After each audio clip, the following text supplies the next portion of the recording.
जय गौर श्री राधा रमणो विजयते। आप सभी भक्त पहले लाल जी के दर्शन कीजिए। देखिए लाल जी आज कितने सुंदर लग रहे हैं। आप में से कई भक्तों ने अपने अनुभव शेयर करे कि दीदी हम जब पहली बार वृंदावन गए तो हमारे साथ ऐसा ऐसा धोखा हुआ। तो यह वीडियो बनाने का हमारा यही मकसद है कि जो भी पहली बार वृंदावन जाए और वह यह वीडियो देखे तो उसके साथ कोई भी ठगी ना हो। देखिए वृंदावन एक धार्मिक स्थल है, भक्ति का क्षेत्र है। हमारे श्यामा श्याम नित्य वहाँ विराजते हैं और अपनी लीलाओं का दर्शन वहाँ रहने वाले साधु संत और कई भक्तों को कराते हैं। जब हम पहली बार वृंदावन जाते हैं तो हमारे मन में बहुत ही उल्लास होता है, बहुत ही खुशी होती है कि हम वृंदावन जा रहे हैं। मथुरा में भगवान श्री कृष्ण ने जन्म लिया था, यहाँ पर भगवान ने मिट्टी खाई थी। द्वापर युग की अनेक लीलाओं का हम वहाँ जाकर दर्शन करते हैं। लेकिन कई बार हमारे साथ जब धोखा होता है तो हमारा जो भक्ति भाव से परिपूर्ण हमारा जो मन होता है वह बहुत ही व्यथित हो जाता है और हमारी जो आस्था है उसको चोट पहुँचती है। तो आज इस वीडियो को देखने से आप उन धोखों से, धोखाधड़ी से, स्कैम से बच सकते हैं। तो चलिए आपको बताते हैं कि वहाँ पर हमारे साथ किस प्रकार का धोखा होता है। जब हम पहली बार वृंदावन गए तो हम 3 फैमिली थे और हम तीनों फैमिली हमने एक गाड़ी करी थी और उस गाड़ी से हम सभी लोग वृंदावन पहुँचे। तो जब हम पहले वृंदावन पहुँचे तो मेरे मन में एक ऐसा उल्लास था, आप सभी के मन में रहता होगा कि पहली बार जो जाते हैं कि बिहारी जी कैसे दिखते हैं, राधा रमण जी कैसे हैं, राधा वल्लभ जी कैसे हैं, निधिवन कैसा है, यमुना मैया कैसी होंगी। तो ये सभी हमारे मन में चलता है और वही सभी विचार मेरे मन में भी चल रहे थे। तो जब हम वृंदावन पहुँचे तो सबसे पहले हमने बिहारी जी के दर्शन किए और बिहारी जी के दर्शन के बाद हम गए निधिवन। निधिवन में भी हमने भगवान की लीलाओं का दर्शन किया। उसके बाद हम गए रंगजी मंदिर। तो जब हम रंगजी मंदिर गए तो वहाँ पर हमने गाइड को किया। तो सबसे बड़ी गलती हम सबकी होती है कि गाइड को करना। जब हमने गाइड को किया तो हमें भी लगा कि यहाँ की हमको पूरी जानकारी नहीं है और गाइड हमको सारी जानकारी देगा कि कौन सा मंदिर किस सन में स्थापित हुआ, किन के द्वारा स्थापित हुआ, तो हमें जो सभी जानकारी मिलेंगी। तो हमें गाइड ने भी सारी जानकारियाँ दी। फिर वो गाइड हमें रंगजी मंदिर से गलियों से होता हुआ एक मंदिर ले गया। उस मंदिर में जब वो हमको ले गया तो देखिए आपको भी अगर गाइड आपने किया है और वो गाइड आपको कहीं ले जा रहा है और ऐसा मंदिर है जहाँ पर वो आपको बैठाए रखते हैं और ठाकुर जी के मंदिर में पर्दा डाल देते हैं और आपसे दान करने के लिए कहते हैं, तो प्लीज़ प्लीज़ प्लीज़ ऐसी जगह से फ़ौरन उठ जाएं। वो चाहे आपको बहुत भला बुरा कहें, कुछ भी कहें कि आप दान नहीं करेंगे तो आपके साथ ऐसा हो जाएगा, वैसा हो जाएगा, तो ऐसा कुछ नहीं होता है। वह ठाकुर जी की नगरी है और ठाकुर जी के इच्छा के बिना तो पत्ता भी नहीं हिलता। तो ऐसे लोगों पर बिल्कुल भी विश्वास ना करें। तो हमारे साथ क्या हुआ कि हम जब वहाँ पर गए तो गाइड हमको गलियों से होता हुआ एक मंदिर ले गया। उस मंदिर में जब हम गए तो सबसे पहले उन्होंने हमको वहाँ बैठाया और ठाकुर जी का पर्दा लगा हुआ था, उन्होंने हमको उनका दर्शन नहीं कराया और वो हमको घेर के बैठ गए और हमसे कहने लगे कि आप इतना दान करेंगे तो वह गाय की सेवा के लिए जाएगा, इतना दान करेंगे तो आपके नाम से यहाँ टाइल्स लगेगी। ये बात आज से करीब 10-12 साल पहले की है। तब तो उन्होंने हमसे 651, 1101, 2100 रुपये तक की मांग करी थी। आज की डेट में अगर आप वृंदावन जाते हैं तो आपसे 5100, 11,000, 21,000 इतने रुपये तक मांगे जाते हैं।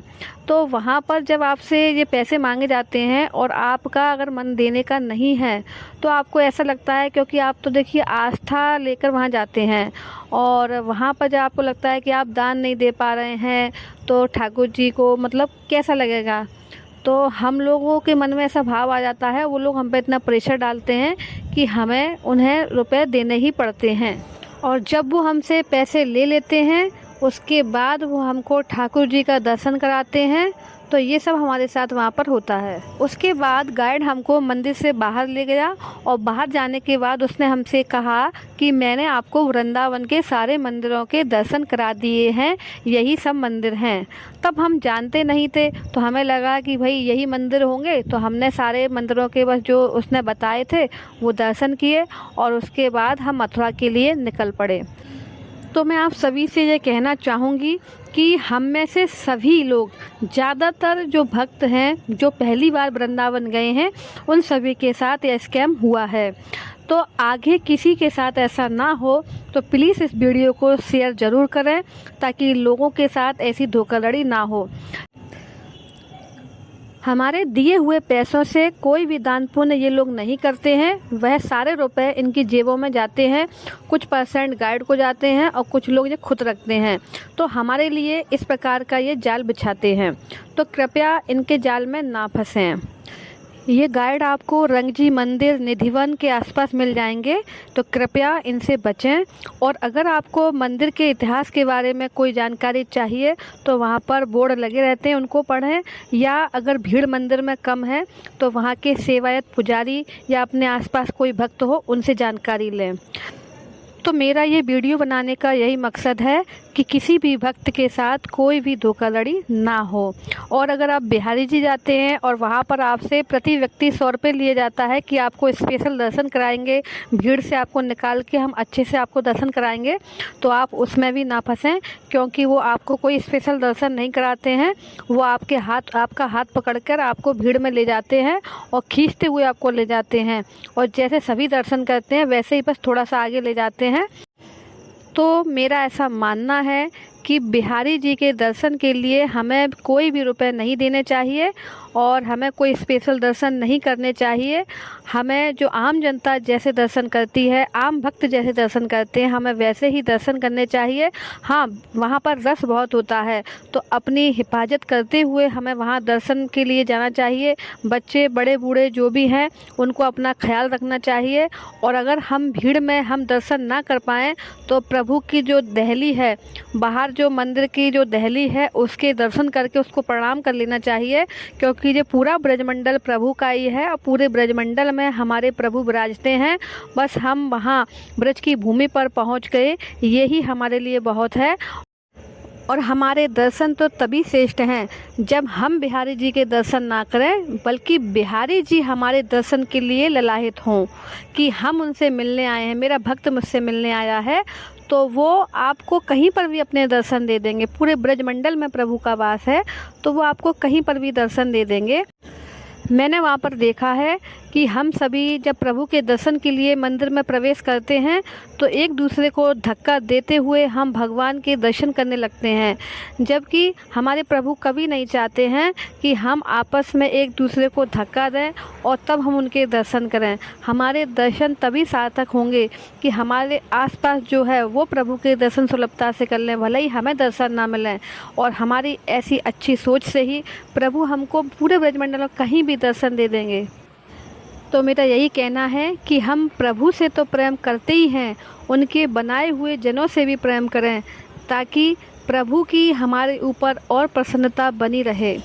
तो आप ये वीडियो सभी के साथ शेयर करें, ताकि जो भी पहले वृंदावन जाना चाहता है, पहली बार वृंदावन जाना चाहता है, वो जब वृंदावन से होकर आए तो खुशी खुशी घर आए, ना कि कोई दुख लेकर वहाँ से आए कि वृंदावन में तो ऐसा होता है, वैसा होता है। क्योंकि वृंदावन की ऐसी महिमा है कि वहाँ तो लक्ष्मी जी को भी प्रवेश नहीं है, भगवान शंकर को भी, गोपेश्वर महादेव वहाँ विराजमान हैं, भगवान शंकर को भी गोपी रूप धारण करना पड़ा तब वो ब्रज में प्रवेश कर पाए। तो हम सब तो सामान्य प्राणी हैं। तो आप सभी से यही अनुरोध है कि आप सभी ब्रज की महिमा को समझें, ब्रज की रज की महिमा को समझें, वहाँ के रसिक जनों के दर्शन करें, साधु संतों के दर्शन करें, वहाँ की महिमा को उनसे जानें, और फिर हम अपने जीवन में भी उन सभी गुणों को अपनाएं जिससे हमारे प्रभु, हमारी राधा रानी प्रसन्न हो। तो इसी के साथ मैं अपने शब्दों को विराम देना चाहूँगी और आप सभी से मेरी यही विनती है कि आप सभी सुखी रहें, प्रसन्न रहें और खूब खूब बिहारी जी की, राधा रानी की भक्ति आपके जीवन में बढ़े। तो सभी को मेरी तरफ से बहुत बहुत राधे राधे। जय गौर श्री राधा रमणो विजयते।